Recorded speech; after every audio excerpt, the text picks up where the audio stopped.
Good morning and welcome to Coffee with Cindy, day 2 of self-care tips, brought to you in the self-care book by Claire Chamberlain. It's called How to Live Mindfully and Look After Yourself. Great little book. So today there's a quote I'm going to read you, and then I'm going to read you a little thing about letting go of guilt. So it's not selfish to love yourself, take care of yourself, and to make your happiness a priority. It's necessary. Let go of guilt.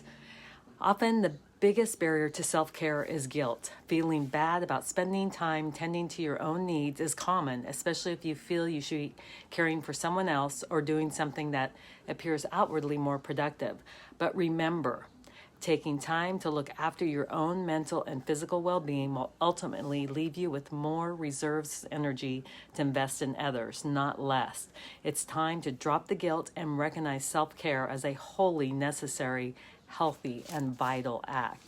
That is so true. And I think especially as women, I think I've said this in some other lives, we tend to be caretakers and want to make sure everyone else is taken care of. And the analogy of being on an airplane, they tell you for a reason, if they lose oxygen, the mask will drop and you put yours on first, and then you help anyone you're with or anyone around you. Because if you don't help yourself, you have nothing left to help others.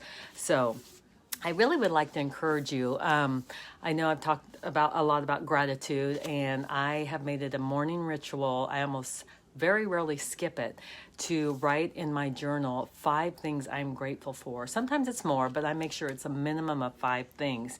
And I also I've been really bad about lately, but I'm getting back to not looking at my phone or any social media or anything until I've at least gotten up. I've drank my coffee. I have written in my gratitude journal, and I try to meditate before looking at social media.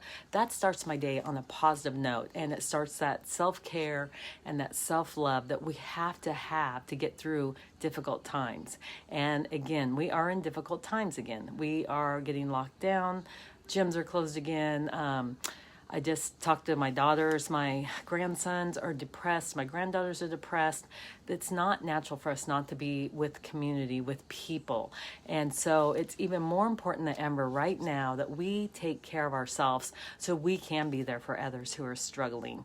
So I would encourage you, know that you should be a priority. You should be your number one priority. Do something today to take care of yourself. So my request for you today, or my challenge, is to make a list of 10 things you're grateful for. It could be as simple as, I'm grateful that I have 2 feet. I'm grateful that I have eyes I can see with. I'm grateful I have a roof over my head. I'm grateful that I have a meal in my fridge. Just, for me, I'm always grateful for my family and my friends and just the people in my life. I am so grateful for that. And I just encourage you today, just sit down, write 10 things you're grateful for, and let's turn that day around. If it's not going well, if you need someone to talk to, reach out, private message me, post below, we can chat. I just want everybody to get through these holiday seasons and this weird 2020 that we only have, thank you God, 28 more days. So 28, 29, actually, there's 31 days in December to get through. And then let's hope 2021 is going to be the vaccine for those who want it.